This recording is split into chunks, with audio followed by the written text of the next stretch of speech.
gotta be thankful for my blessings, yeah. It's like I never learned my lesson, yeah. Oh, I need a sunrise on my darkest day. Quit this feeling I just can't shake. Learn how to savor every moment slowly, slowly. אתה מרגיש שאתה כל הזמן רוצה להספיק הכל פשוט תזכור כי הכל כתוב מלמעלה אז תנסה סמוך על הבורא הכל יכול שוב יש תנועה בדרך אל העבודה אתה רץ הולך אל הפגישה ואולי מרגיש הכל כמו מראות גם אם אתה קצת מתוסכל ונראה לך שזהו המזל בטח בשם ותאמין בו דספסיטו קח את החיים שלך בדספסיטו כל דבר בזמן שלא יבוא כלידו וחולק הבא זה טוב רק תאמין בו דספסיטו קח את החיים שלך בדספסיטו כל דבר בזמן שלא יבוא כלידו וחולק הבא זה טוב רק תאמין בו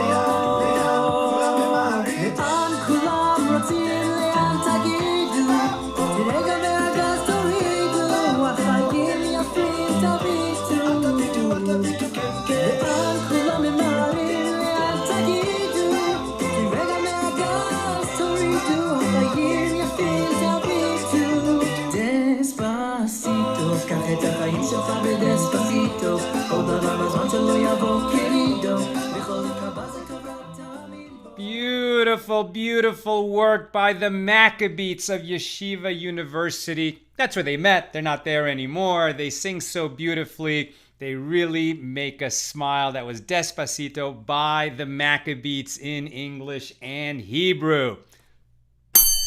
Let's light up the darkness. Who's going to be with us on this fine evening? James Roth from Indianapolis, Melissa Eitel-Jurin from Great Neck, New York, Paula Schmidt-Klauser from Chicago, Sharon Frant Brooks says Lila Tov from Lebanon, New Jersey, Patrice Carter says Shalom from St. George, Utah, Tom Beck from Philadelphia, Stephen Giger says Shalom from Dover, New Hampshire, John Shore says greetings from Arizona, Pauline Michael says Shalom from Arkansas. Christo Cheney, Shalom from Lubbock, Texas. Got my volume of Eruvin out and I'm ready to learn again. Lucy Ram Johnson says good evening from rainy Minneapolis. Donna Smith says Shalom from Bahama, North Carolina. Bill Eldridge, Shalom from Pollard, Arkansas. Gwen Strong from Southwest Michigan. Nancy Brandemel right from Southern Pines, North Carolina. Doc Wolf. Evening and can't wait for the take on the laughing and sad cubits. Yes, sir. We're going to be talking about that for sure. Irdansia Tanjung says Shalom from Indonesia. Doug Bauman says Shalom from Glastonbury, Connecticut. Yudia Bro says Shalom. Hadone Bismat says Shalom from the lawlessness of the Upper West Side of Manhattan. Ed Berg is with us from Galloway, New Jersey. Linda Affleck from Texas. And Sue Strauss in the house from Chicago. And she loves the music. Marjorie Holler with us from Tucker, Georgia. Mirasia Janut from Atlanta, Georgia. Hello, my holy sisters and brothers. Today's learning is dedicated to the neshama, to the soul, the very holy and elevated soul of Chaim ben Lucio. That's Nina's dad. We lost him a few years ago and we miss him so bad. He was an inspiration to so many, a great and gifted artist and an amazing human being, just oozing kindness everywhere that he went.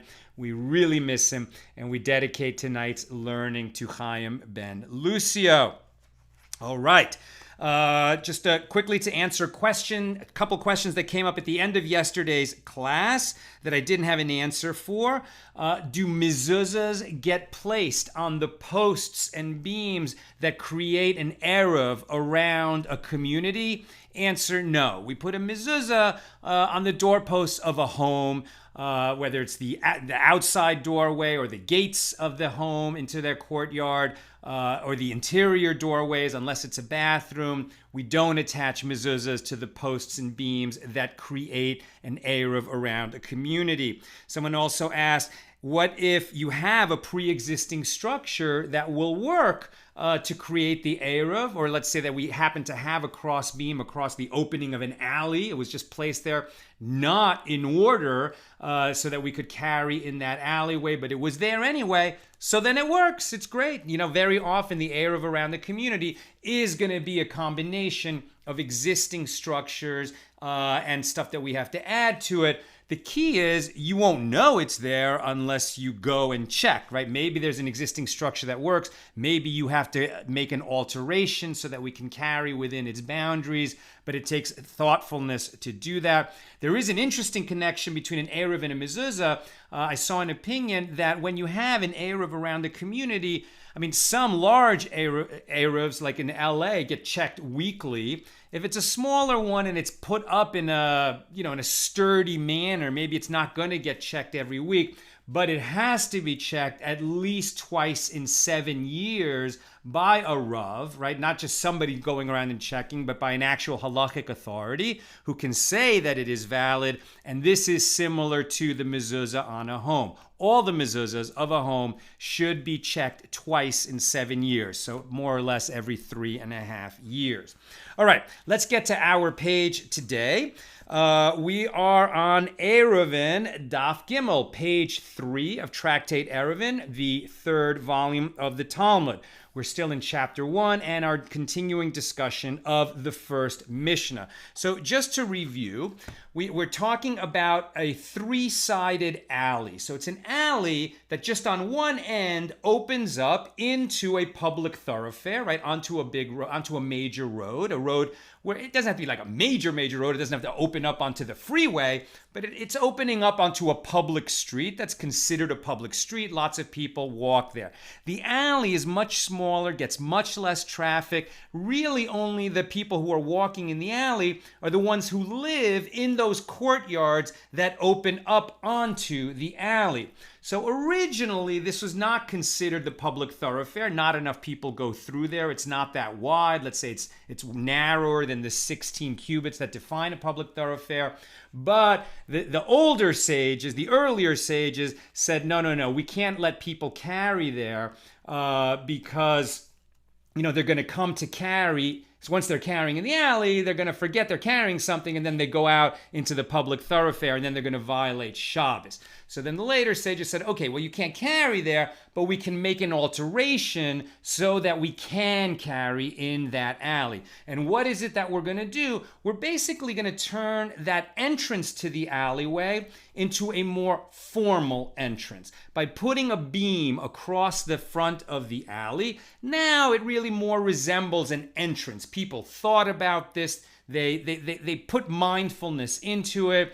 There was with purpose that all the courtyards are joining to sort of make sure that crossbeam is there at the head of the alley. It looks more like an entranceway. And now that joint alley that serves the courtyards that open up into it becomes a shared space that's, a shared space of the people who live in those courtyards that open into the alley. And it makes sense that they've joined together and that this becomes like a private domain that is shared by all of them, and so they can carry there on Shabbos. That's where we were yesterday. And what the Mishnah taught us is that crossbeam at the opening of the alley, it can't be more than 20 cubits high.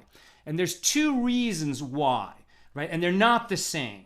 One reason is because we have a precedent. The sages looked through all of Scripture, and they defined that the largest entranceway that's mentioned its measurements in Scripture was the entrance to the tent of meeting in the wilderness. In other words, the tabernacle of the children of Israel when we were in the wilderness. This is where we kept the Holy Ark with the tablets of the Ten Commandments in it.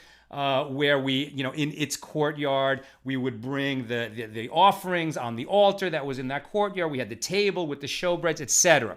So the opening into the sanctuary of that tent was 20 cubits high. And when Solomon, hundreds of years later, built the first temple in Jerusalem, he also made the opening into the sanctuary 20 cubits high. So that's the largest defined entranceway in Scripture. So the sages said, okay, we're going to say that the maximum height of that crossbeam at the front of the alley, that's going to turn it into an entranceway so that the space beyond it, that alleyway, is considered, right, like a joint space that is defined. It's got three sides and an entrance. So it makes sense that now it's more like a private domain where you can carry on Shabbos. But then there's a different theory of why 20 cubits is the maximum height of that crossbeam, which is that people don't look up.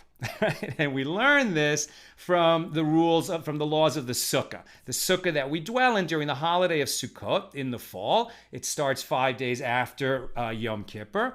And when we dwell in the sukkah, which is a biblical obligation, there are a lot of laws that tell us what is a kosher sukkah. It has to have, for example, 3 walls, 2 full walls, and the third wall actually only has to be a handbreadth wide. And there's many other laws in how high those walls are and how low and how close to the ground, etc. And what is the schach, the roofing material. There are rules for that. But the important one for our purposes is that the roof of the sukkah, which consists of some kind of beams and then this roofing material over it, which has to be a natural material. It's usually like palm leaves. It has to be like something that grew out of the ground but is no longer in the ground. It has to be detached from the ground. Let me just turn on the do not disturb. I forgot to do it. Thank you. Sorry. Okay.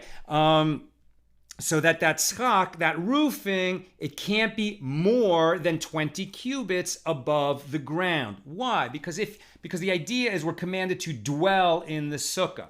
If that roof, which is the ikr of the sukkah, the essence of the sukkah, right? The most important part of the sukkah is the roof, because the roof reminds us of when we were wandering in the wilderness and the clouds of glory provided by God kept the harsh sun of the desert off of us and it protected us and made us comfortable. And so we remember that in the sukkah, and that's why the roofing material of a sukkah has to provide more shade than sun. But if it's higher than 20 cubits above us, then we're not aware of it, right? This is a kind of just a human behavioral thing that the sages have observed, that if something's higher than 20 cubits from the ground, it sort of leaves our consciousness. And since the commandment is to dwell in the sukkah, if we lose awareness of the roof over our heads, then we're not really dwelling in it, right? So that's why the maximum height of a sukkah is 20 cubits. Likewise, since this crossbeam over the opening of the alley has to be noticeable to us so that we understand that this alley where we normally would not be allowed to carry on Shabbos has been altered on purpose, with intention, mindfully, to make the opening of the alley into the public thoroughfare now like an entrance. So if that crossbeam is too high, if it's higher than 20 cubits, so now people aren't going to notice it and it's not going to serve its function. So those are two different theories of why that we have that 20 cubit limit. One is the precedent in Scripture, the other is human behavior. Either way, 20 cubits is the limit. Okay. I already covered that. Okay, now we learn that when Solomon built the temple, he made that entrance, the entrance to the sanctuary. There's actually an outer entrance to the entrance hall. There was no entrance hall in the tabernacle in the wilderness, but once they made a permanent structure, the Holy Temple in Jerusalem, they made it bigger and grander. And so now it added an entrance hall before the sanctuary. That entrance is 40 cubits high. And some say that Rav Yehuda based his ruling that it's okay, as long as the crossbeam is there, it doesn't matter if it's higher than 20 cubits, but that's not the law, that's not the halacha. We don't follow Rav Yehuda on that. So whether or not he took it from the 40 cubit entrance to the entrance hall, the fact remains that the entrance to the sanctuary was 20 cubits high. However, when Solomon built the temple, of course, he made it fancier than that tent structure that we could put up and take down every time we moved the encampment when we were in the wilderness. Now, he was a king and one of the richest kings who ever lived. And he invested in the Holy Temple and made it absolutely as grand and magnificent as could be in order to beautify the mitzvah of building the temple in Jerusalem. So one of his embellishments of the temple was that over the entranceway into the sanctuary, he made what's called a cornice, right? A cornice. See that at the top, it's almost like inverted stairs. It sort of looks like an inverted staircase over the doorway, and it kind of goes up like this, right? With 5 heavy oak beams that made that entranceway more magnificent. So now that we have, it's called in English a cornice, over the entranceway. So now we have a question. The cornice, if you have like an elaborate crossbeam over the alleyway, maybe it's, stacked oak beams like that, or maybe there's a fancy metal grill, like beautiful ironwork, the way people have, in their homes, or maybe they actually had a decoration that resembled bird nests, right? Birds' nests. So now, instead of just having a simple wood plank or a wood beam across the opening of the alleyway, now you've got something that, like it's like they took up a collection, all the people whose courtyards open into that alleyway, and they hired an artist, and they made a beautiful crossbeam over the mouth of the alleyway. Now, this is something that people are going to notice, right? So if our reason for making that 20 cubit limit is that higher than that, people don't notice it. Well, now we've got an object that even if it is higher than 20 cubits, people will notice it because it's colorful, it's elaborate, it's magnificent. It draws attention to itself. And the sages will actually agree that an elaborate cornice can ride higher than 20 cubits. That is the halakha, that is the law, because it draws attention to itself and people will not fail to notice it. But now we have a problem, because if we're taking our precedent that, okay, a cornice works and we can use a nice elaborate cornice as that crossbeam, and therefore we can make it higher than 20 cubits. But wait a minute, in Solomon's temple, that entranceway was 20 cubits, including the cornice. He didn't elevate it higher than 20 cubits. He made it 20 cubits high, just like the tabernacle in the wilderness. So why are we going to look to the precedent of the temple in one direction, but not in another? Are we going to do it for a leniency? Are we going to do it for a stringency? Are we not going to be consistent? If we're looking to the fact that 20 cubits defines the height from the precedent of the temple, then the fact that it has a cornice shouldn't mean that we can then raise it higher. But, right, so again, we have these two precedents, and that's okay because the sages in this case are looking for a leniency, right? They're looking to be lenient on this because they're easing a stringency that they themselves had imposed. Originally, we could carry in that alleyway because it wasn't a public thoroughfare and it was going to be okay to carry from one courtyard to another. They said we can't. That became a burden on the people. Was it an excessive burden? In some cases, yes. And that's why they created this whole device of that the crossbeam will make it possible to carry there. So they're not looking for additional stringencies when in fact the purpose of this device was to be a leniency.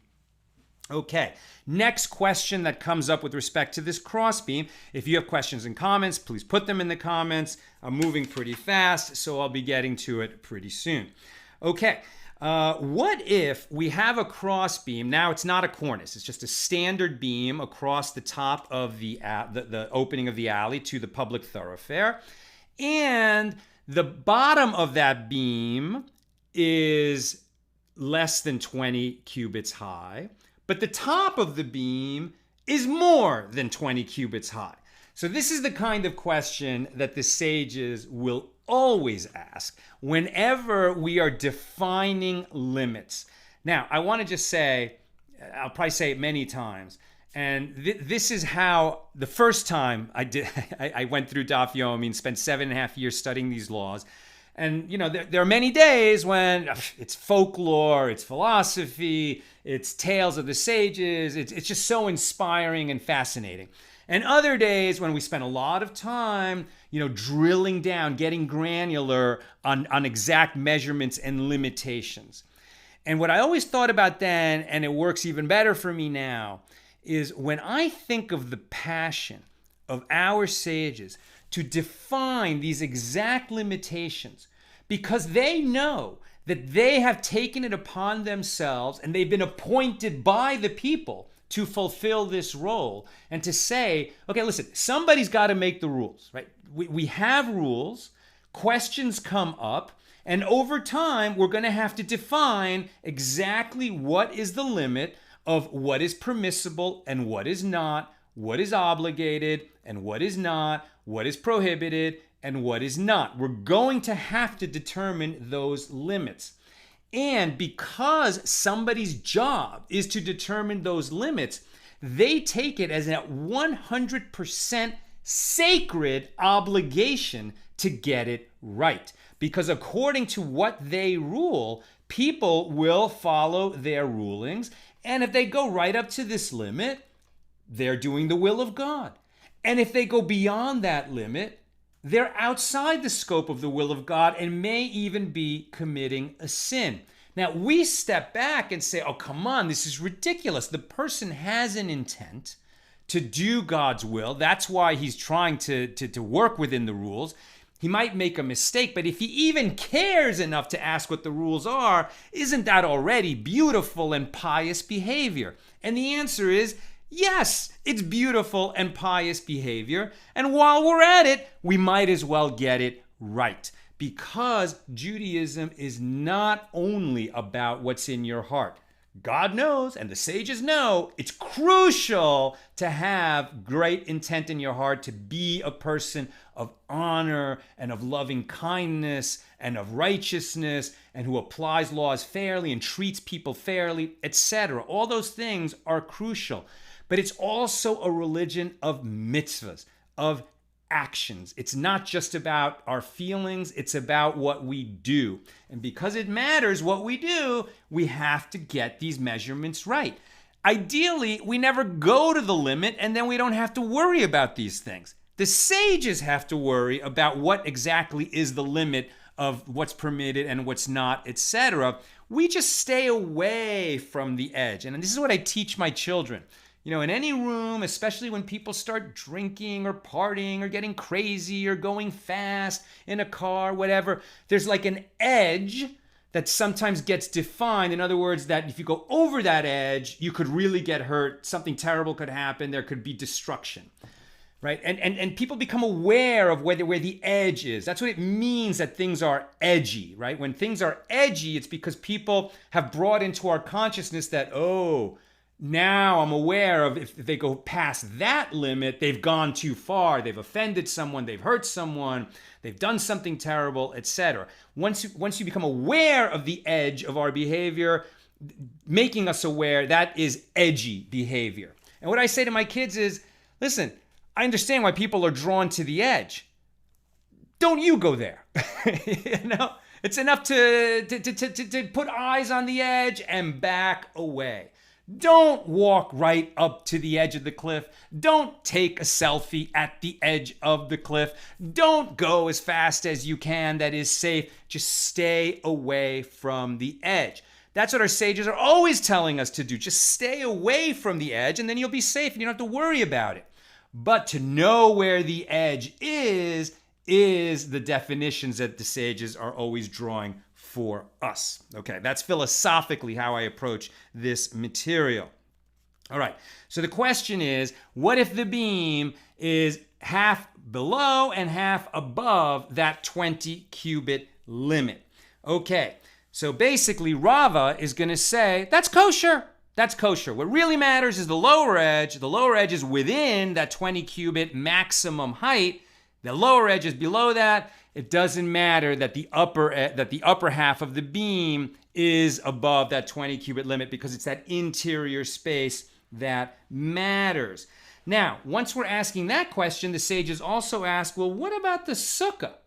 What about the sukkah? Because with the sukkah, let's say that its roofing, that schach, that material, that natural material, the palm leaves or bamboo slats or whatever you're using, it grew out of the ground, it was cut from the ground, and now it's just piled up there over the beams, over our heads in a sukkah.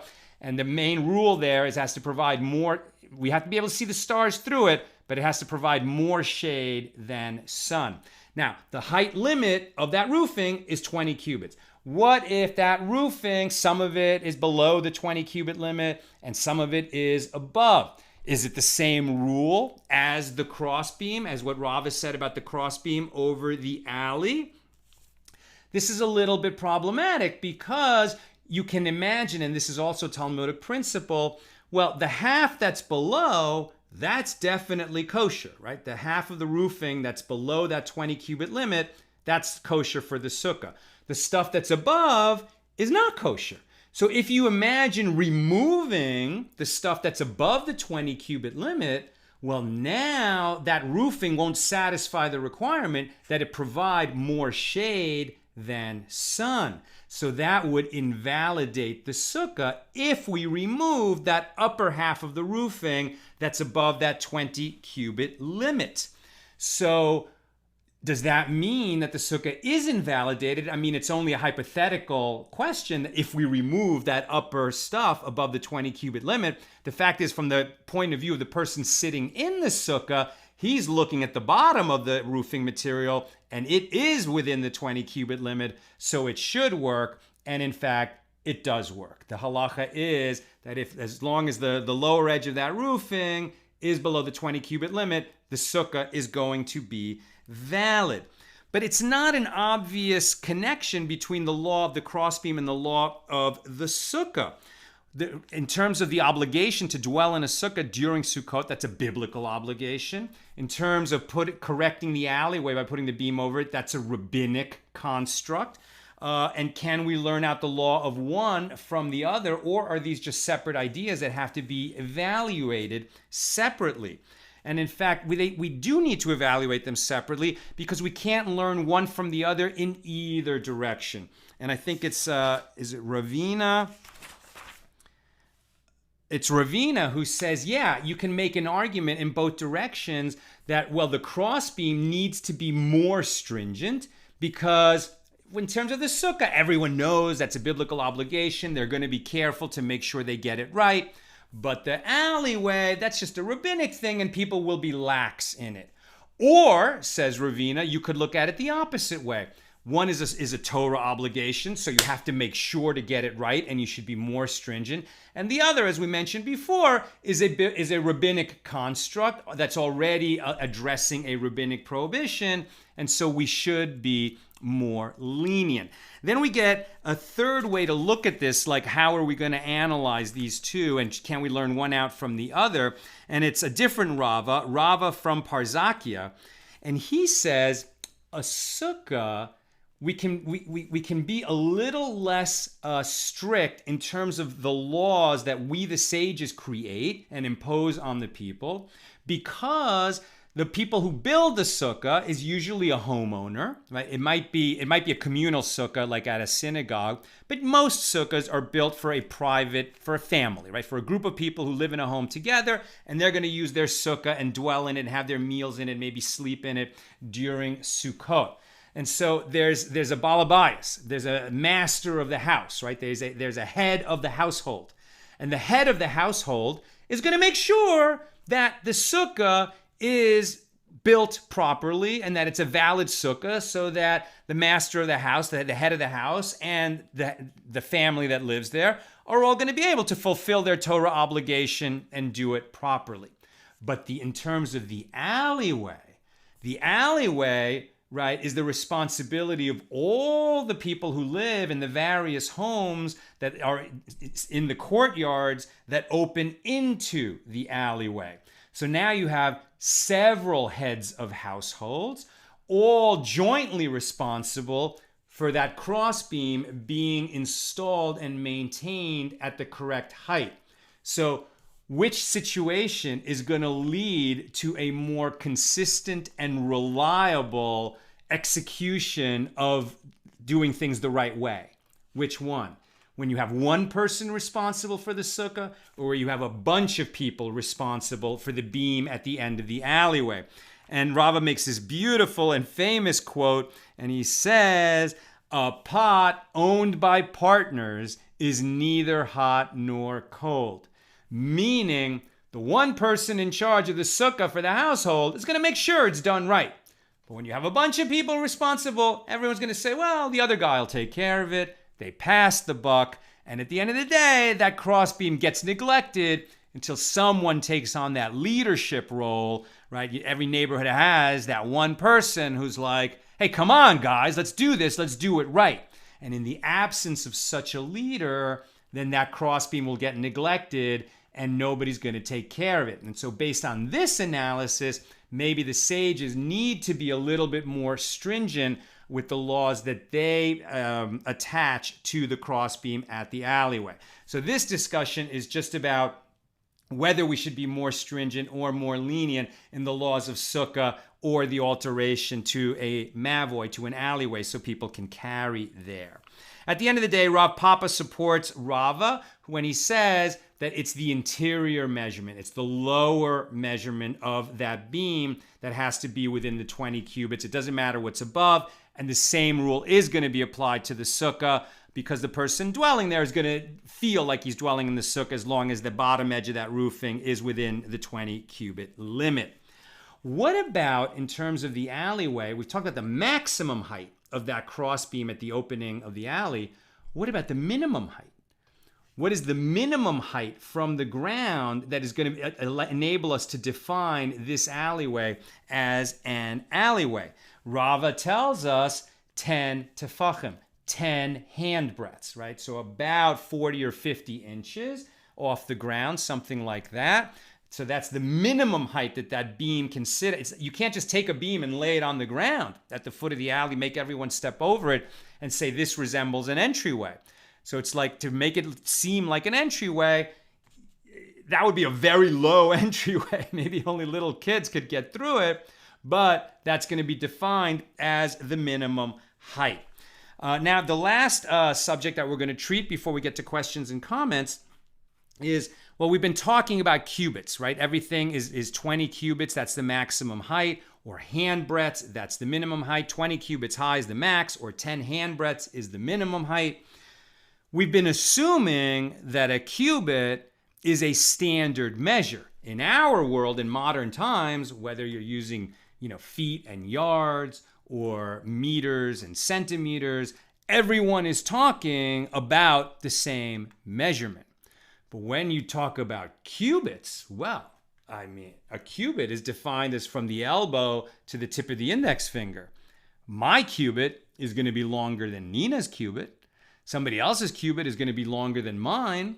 This is a measurement that really resists standardization, and they were never really able to get it standardized. But this is incredibly problematic because, as we've talked about, the sages need strict limits. They need to understand what are the defined limitations of things. So what kind of measurement are we talking about? So it turns out that generally a cubit is understood to be either 5 handbreadths. So I guess 1, 2, 3, 4. That looks more like 4, but maybe my hand is wide, because basically it comes out they're either 5 or 6. So the small cubit is 5 handbreadths wide, and the large cubit is 6 handbreadths wide. And what they're really saying is, well, cubits vary, but sort of like at the small end of what a cubit needs to be, we're talking about 5 handbreadths. And at that large end of what a cubit needs to be, we're talking about 6 handbreadths. So which one are we using? So if you say, okay, that the maximum height of something is 20 cubits, you're going to use the small cubit, only 5 handbreadths wide, because that's going to be a stringency, right? If you use the larger cubit, then that 20 cubits is much larger than if it's the small cubit, right? And since we're making sure that it's not too high, it's not higher than the entrance of the temple sanctuary, or it's not higher than the limit of what people notice when they look, because they don't look up, we want to make sure that it's not higher than what it should be, right? So we're going to use the small cubit in measuring that maximum height. But if now we're saying we're going to use the small cubit to make sure that we don't overreach, we're going to make sure that we're within the bounds of what's acceptable. So it's using the small cubit is a stringency, but now we just talked about the minimum height. So for the minimum height, if we use the small cubit, that's going to make the minimum height lower.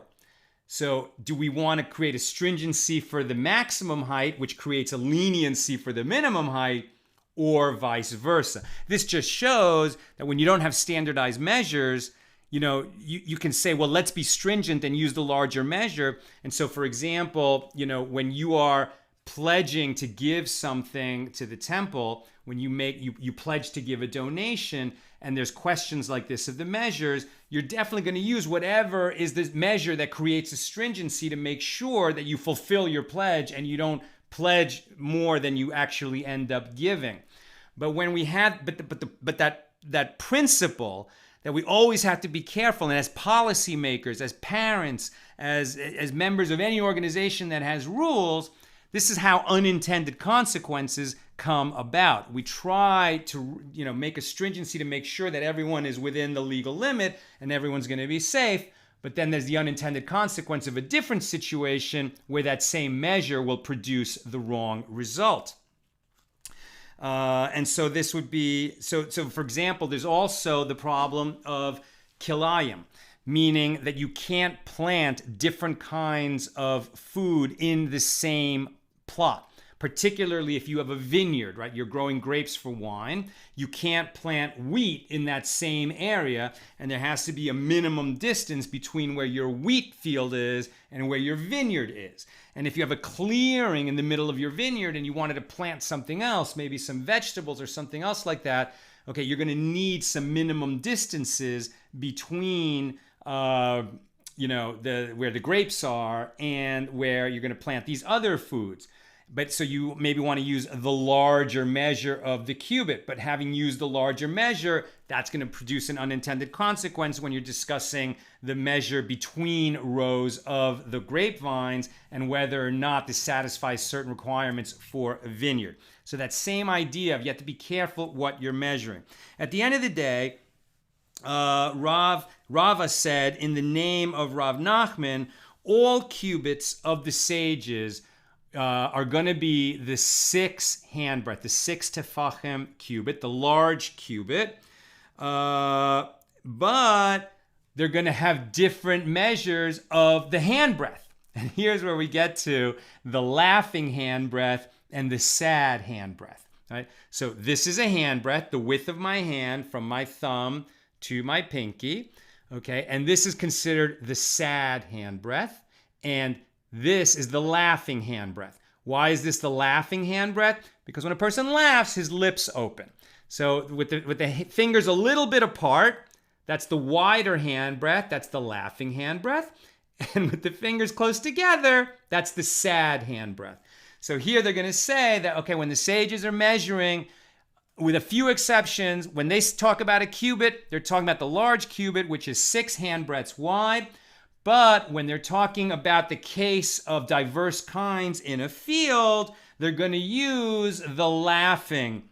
They're going to use the laughing handbreadth, the laughing tefach. And when they're going to talk about the height of the roofing in a sukkah, then they're going to use the sad handbreadth. Right? Then they're going to use the sad handbreadth. And those kinds of definitions will come up from time to time, and we'll try to keep track of them. That's what I've got for us tonight. Let's go to the questions and comments. By the way, if you're curious, this is another one of our cool AT shirts. This is the day. This is based on Psalm 118. This is the day the Lord made. Let us rejoice and be glad in it.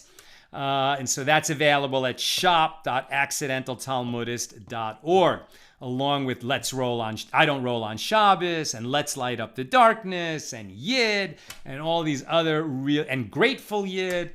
There's a lot of really cool t-shirts and hats and pillows and blankets. All proceeds benefit our nonprofit, so it's a really fun way to show your support, have a conversation starting t-shirt on yourself, and support our work. Okay, questions and comments. John Shore says, the Eruv of my island hometown of Miami Beach includes the sea wall surrounding the island on the western side and a series of posts and strings on the eastern side, which line the beach of the Atlantic Ocean. So there we see a combination of existing structures and structures that were added to create the Eruv so that people could carry within that community. Thank you, John. Kurt Abbott. May I ask a favor of everyone? Please say a Misha Beirach for my grandson, Ezra Yarden Ben Elena Ve'elkana. May he have a complete refuah, a complete healing of mind, body, and spirit for whatever he's suffering from. Ed Berg. If the height is due to making certain we remain aware of the crossbeam, why is the Eruv typically constructed of a near invisible filament like a fishing line? So here we're talking about two different kinds of Eruv. When we're talking about using the crossbeam, the korah, the beam, at the mouth of the alleyway, there we want it to look like an entranceway into this area, this three-sided alley that's going to permit carrying there. When we talk about the Eruv that surrounds a community, that's different. That's not that everywhere we look is an entranceway, right? That filament line and the posts and the posts that we attach to the light posts that become the posts, and the string atop that defines those partitions, those mechitzas, that wall that surrounds our area. We're not trying to make an entrance out of it. We're trying to make walls, right? So those are resembling fences, not doorways. That's an important difference. Sharon Frant Brooks, was Herod's temple consistent with Solomon's? So what we have is Solomon built the first temple. It was destroyed after, I think the first temple lasted 410 years. Then it was destroyed by Nebuchadnezzar. We had an exile period that lasted, I believe, 70 years. And then Cyrus, I believe, in Persia, who had taken over that part of the kingdom, who had defeated Nebuchadnezzar. Remember, Nebuchadnezzar destroyed the temple and didn't last much longer than that. Those who try to destroy the Jews are always destroyed themselves, even if they have some success in the short term. Those who would destroy us, Nebuchadnezzar did not have a happy ending for himself. So then Cyrus said, okay, I think it's Cyrus, I'm pretty sure, somebody correct me if I'm wrong, you can rebuild the temple. So now the second temple was built, and it was a more humble structure than Solomon's temple. That second temple would eventually stand for 420 years, and it would fall in the year 69 of the Common Era. When Herod was king, and he was quite problematic as a king of the Jews, but that's beyond the scope of today. Herod was a builder. If you take tours in Jerusalem, you hear that a lot from the tour guides. Herod was a builder, and he built a lot. And he, made the temple complex much more magnificent than it had been. I believe that he maintained, in terms of the temple itself, its measurements according to what Solomon had done, which was following the guidelines of the tabernacle in the wilderness. But what Herod did is he expanded the temple compound very much. And that's why the Temple Mount is very large, and why the Western Wall, where Jews pray today, is actually that outer retaining wall of that whole temple complex. The temple itself was in the middle of that complex. The wall where we pray at is just what's left of that whole complex. It's an outer retaining wall. Tom Beck, what is the specific language where the sages say they are being lenient to deal with a previous stringency? I'm not sure. I just read it in in Rav Steinsaltz's introduction to Tractate Eruvin. That they're not saying that specifically in our daf. It's more in the introduction that this was created by the earlier sages, and now they're sort of easing up on it. I think Nehemiah was involved in that earlier stringency. Solomon was involved in that earlier stringency. And that was because when people moved into the cities, they had become a little too lax with Shabbos. But over time, the people were doing a better job with Shabbos, so the sages were working with them to get the law right. Sharon Fran Brooks, I cover my sukkah roof with evergreen branches from my property. Do I measure to the bamboo poles that support the branches?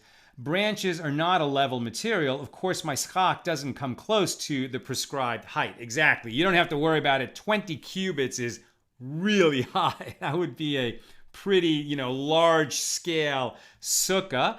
But it seems to be that you would measure to the slats, right? Basically, I think you're safe if you measure to the slats that hold the roofing material above it, because as we've seen, it's that interior measurement that really matters.